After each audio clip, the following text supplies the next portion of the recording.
जुन चापमा चाहिँ अमेरिकामा देखिएको थियो नि पहिला सिरियस पेसेन्टहरू ह्यान्डल गर्न जस्तो गाह्रो सुनिएको थियो नि अमेरिकामा न्युयोर्कमा सिपमा चाहिँ तपाईँको हस्पिटल बनाइरहेछ भन्ने सुन्दाखेरि त्यस्तो रिसोर्स भएको कन्ट्रीमा पनि त्यस्तो अवस्था आइरहेको थियो भने त अब हामी त यसै पनि रिसोर्स पोर कन्ट्री हो नि त त्यो हिसाबले हामीलाई अब अझै हार्ड हिट गर्ला कि भन्थ्यो जस अहिले डिक्लाइनिङ एउटा राम्रै खुसीको कुरा हो।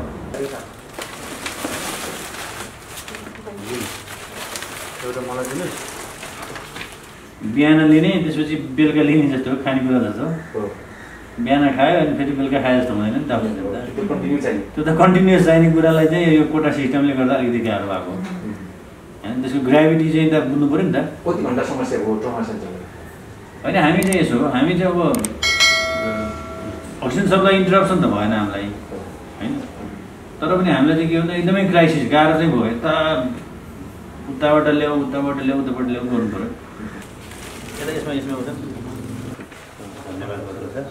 ट्रमा सेन्टरमा नर्मल बेड कति छ आइसियु कति छ भेन्टिलेटर कति छ कतिले चाहिँ अहिले कोभिडको समयमा होइन हामी अहिले चाहिँ हामी 125 टोटल क्यापेसिटीमा चलिरहेको छ त्यसभित्र चाहिँ तपाईँको 10वटा आइसियु त्यसपछि हामीसँग 15 बेड चाहिँ एसडियु वार्डमा 15 बेड तल फेरि 8 बेड र 25 बेड दुईवटा थप पनि छन् माथि एउटा 25 एसडियु र 10 आइसियु त्यो हाम्रो चाहिँ त्यो क्यापेसिटी अरू चाहिँ जनरल बेड हो।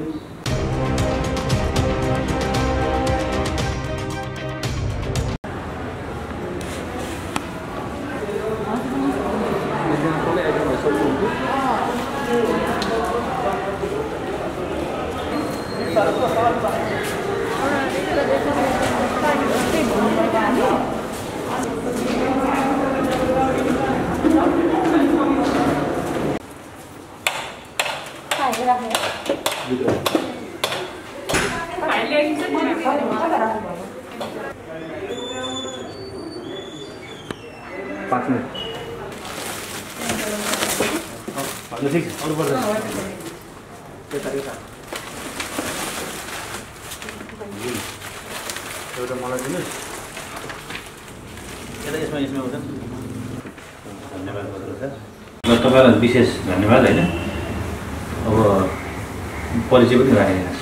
मेरो नाम पूर्ण देवी महर्जन हो। म चाहिँ अमेरिकामा न्युयोर्कमा बस्छु। अहिले चाहिँ म नेटिभ अमेरिकन नर्सिङ एसोसिएसनको प्रेसिडेन्ट हुँ। म पनि नर्स हुँ। सो उहाँ चाहिँ लाइफ टाइम मेम्बर नामको। नमस्ते, मेरो नाम चाहिँ सारिता थापा। म चाहिँ क्यालिफोर्नियामा काम गर्छु अनि म चाहिँ नानाको लाइफ टाइम मेम्बर। भाग्यवश अब हामी नेपालमा चाहिँ हामी फ्यामिली भिजिटको लागि आएको थियौँ लास्ट अप्रिल 24मा।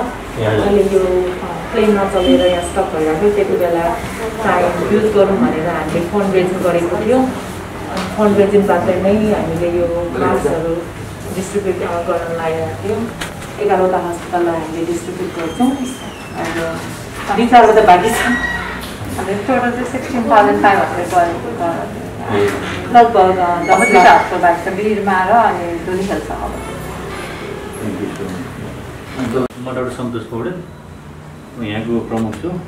म पेसाले चाहिँ म स्पाइन सर्जन हो अनि अब म 1.5 वर्षदेखि यहाँको प्रमुख भएको। अब हजुरलाई थाहा छ नै छ हामीलाई चाहिँ यो विशेष गरी 1 महिना यता हामीलाई एकदम गाह्रो परिरहेको छ कोभिडले। त्यो बिचमा अब हामी एज अ ट्रमा सेन्टर हामी राम्रो फङ्सन गरिरहेको थियौँ। वैशाख 15सम्म हामी चाहिँ अलमोस्ट फुल फ्लेजमै चलिरहेको थियौँ। जस्तो कि मर्निङ 8 o'clockदेखि हामी इभिनिङ 8-9सम्म हामी कहिले 10 बजीसम्म हामी अपरेसन गरिरहेको थियौँ। फुल फ्लेजमा हामी चलिरहेको थियौँ।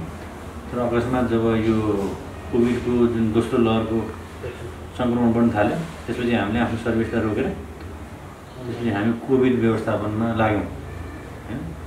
तर हामी एक्युट डिसिजन गरेर हामी कोभिड म्यानेजमेन्ट सुरु गरिहाल्यौँ र हामी अहिले 4th week this is our 4th week running Covid र सोफार हामी चाहिँ म्याक्सिमम् 176 पेसेन्टसम्म हामीले राख्यौँ एकपल्ट र अहिले अब अलिकति तपाईँको पेसेन्टको चाप घट्दो छ अहिले तर पनि patient who needs ICU and SDU उहाँहरूको सङ्ख्या अझ पनि उल्लेखै छ।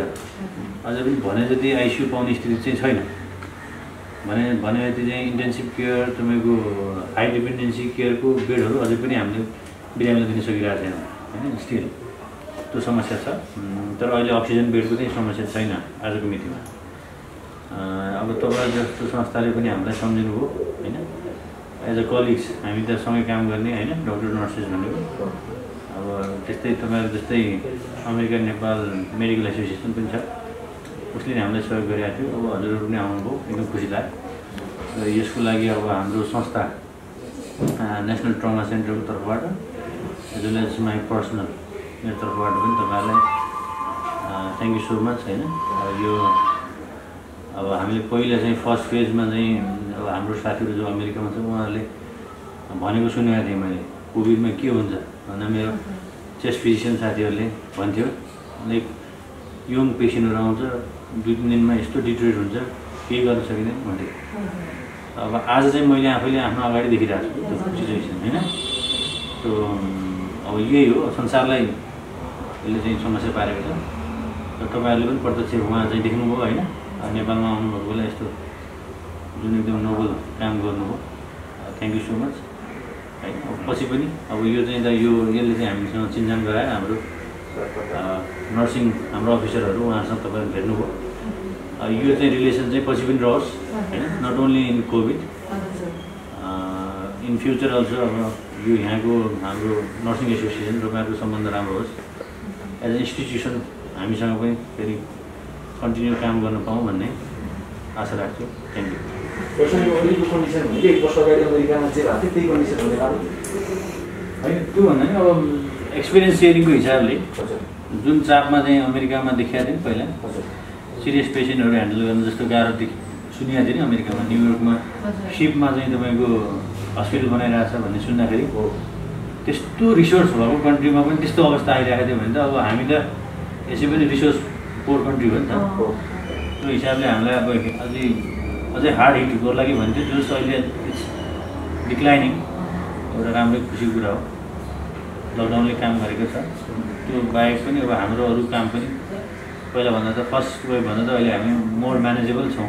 अहिले अब हामी साइकोलोजिकल प्रिपेयर्ड पनि भयौँ, क्लिनिकल्ली पनि हाम्रो अहिले धेरै कुराहरू आए। हामीले चाहिँ भ्याक्सिन लायौँ, हाम्रो कन्फिडेन्स अझै हाई छ पहिलाभन्दा होइन। त्यो हिसाबले हामी चाहिँ बेटर प्रिपेयर्ड भन्छु म मेन्टली पनि। 2 हप्ता अगाडिको तुलनामा अहिले कोभिडको रेसियो ओह्रालो लाग्यो एउटा छ।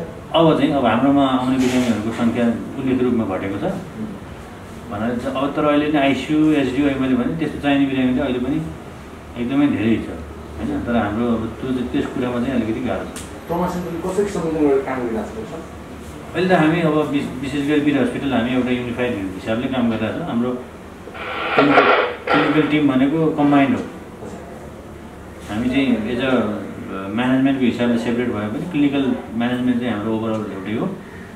क्लिनिकल एक्सपर्ट वीर हस्पिटलको एक्सपर्टहरूले नै अब क्लिनिकल म्यानेजमेन्ट चाहिँ गरिरहनु भएको छ। यो क्राइसिसको समयमा काम गर्दाको अलिकति अनुभव सुनाइदिनु।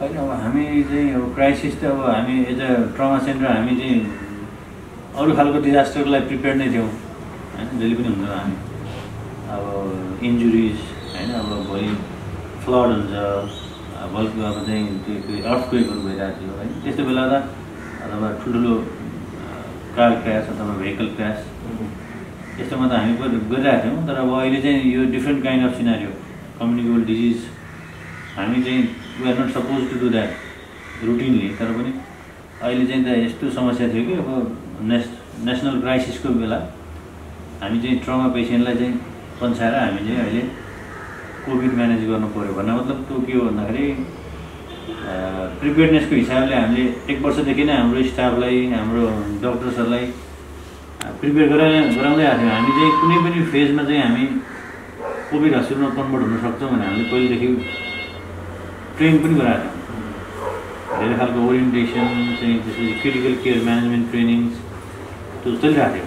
र अहिले जुन फेजमा हामीले सर्भिस दिनु पऱ्यो त्यसरी हामीले एकचोटि डिसाइड गऱ्यौँ होइन। हामी 2 दिनको समयमा हामी फुल फ्लेजमा गइहाल्यौँ। जस्तै स्याटरडे चाहिँ छलफल भयो, सन्डे मर्निङ हाम्रो मिटिङ भयो, हामी सन्डे आफ्टरनुनमा त हामी पेसेन्ट चाहिँ सिफ्ट गरिसकेको छ। अनि त्यति क्विकली हामीले सेवा सुरु गर्न सक्यौँ मेरो विचारमा। अब त्यो चाहिँ च्यालेन्जेसलाई चाहिँ फेस गरेकै हो र आफ्नो स्पेसियालिटी बिर्सेर अब अहिले ह्युमेनिटेरियन ग्राउन्डमा हामीले सुरु गरेको हो। अक्सिजन व्यवस्थापनमा चाहिँ केही समस्या हो होइन ह्युमर त के भन्छ रियालिटी हो है। समस्या के हो भन्दाखेरि अब अक्सिजन भनेको चाहिँ मान्छेको के हो भन्दा सोचाइ के हो भन्दा किन नपरेर पनि होला। अब बिहान लिने त्यसपछि बेलुका लिने जस्तो हो, खानेकुरा जस्तो बिहान खायो अनि फेरि बेलुका खाए जस्तो हुँदैन नि त। त्यो त कन्टिन्युस चाहिने कुरालाई चाहिँ यो कोटा सिस्टमले गर्दा अलिकति गाह्रो भएको हो होइन। त्यसको ग्राभिटी चाहिँ त बुझ्नु पऱ्यो नि त। कति घन्टा समस्या हो ट्रमा सेन्टरमा? होइन हामी चाहिँ यसो हो, हामी चाहिँ अब अक्सिजन सप्लाई इन्टरप्सन त भएन हामीलाई होइन। तर पनि हामीलाई चाहिँ के हुन्छ एकदमै क्राइसिस गाह्रो चाहिँ भयो। उताबाट ल्याऊ उताबाट ल्याऊ उताबाट ल्याऊ गर्नु पऱ्यो। किनभने हामीसँग खास चाहिँ हामीसँग लिक्विड प्लान्ट छ। त्यो लिक्विड प्लान्टमा कन्टिन्युस सप्लाई अफ लिक्विड हुन्छ भने हामी इन्स्योर भएर सुरु गरेको। तर त्यही बेला इन्डियामा पनि क्राइसिस भयो। इन्डियाले लिक्विड दिएन, त्यसपछि हामीसँग लिक्विड आयो। हाम्रो समस्या भएको त्यो लिक्विड हामीसँग लिक्विड छ भन्ने चाहिँ इन्स्योर गरेर हामीले सर्भिस सुरु गऱ्यौँ नि त। अनि लिक्विड चाहिँ सकेपछि 2 दिन चाहिँ लिक्विड आइपुगेन। त्यो 2 दिन चाहिँ हामीलाई बडो गाह्रो भयो। अहिले लिक्विड कन्टिन्युस सप्लाई ठिकै छ। अब म्यानेज भयो भनौँ, गाह्रो त भयो सबले, देशलाई गाह्रो भएको बेला अब हामीलाई पनि त्यही हो। पहिलाको अवस्थामा फर्किन कति समय जति लाग्यो? होइन अब हामी त्यस्तो छ, हामी ट्रमा सेन्टर हो होइन। अहिले हामी एकिड क्राइसिसमा सबलाई गाह्रो भएको बेला हामीले ह्यान्डल गऱ्यौँ। अब हामी चाहिँ क्रमशः मेरो विचारमा केही हप्तामा हामी will be back to normal trauma centre. भन्दा मतलब हामी ट्रमाको केस त फेरि म्यानेज गर्नु पऱ्यो नि त। फेरि जब लकडाउन लुज हुन्छ फेरि इन्जुरीको बिरामी बढिहाल्छ, हामी फर्किहाल्नुपर्छ।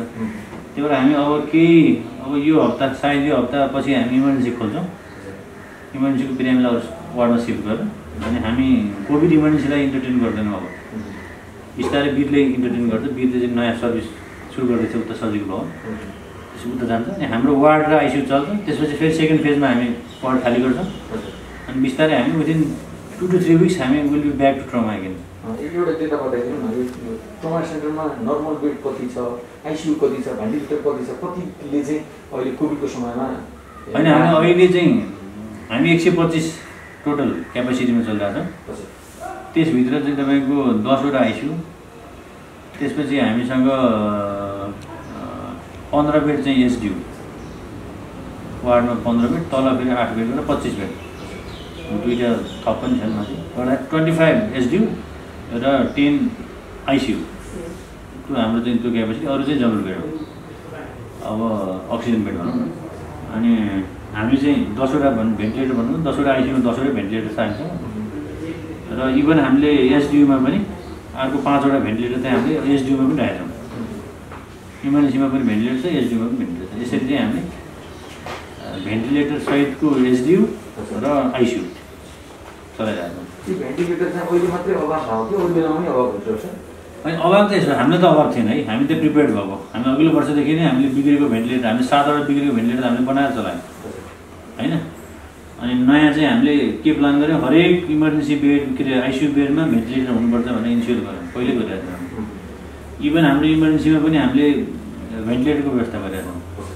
इभन एसडियुमा पनि हामीले भेन्टिलेटर राखेको छौँ। यसरी ब्याकअप राखेको छ। हाम्रो बेड क्यापेसिटी अनुसार भेन्टिलेटर कमी होइन।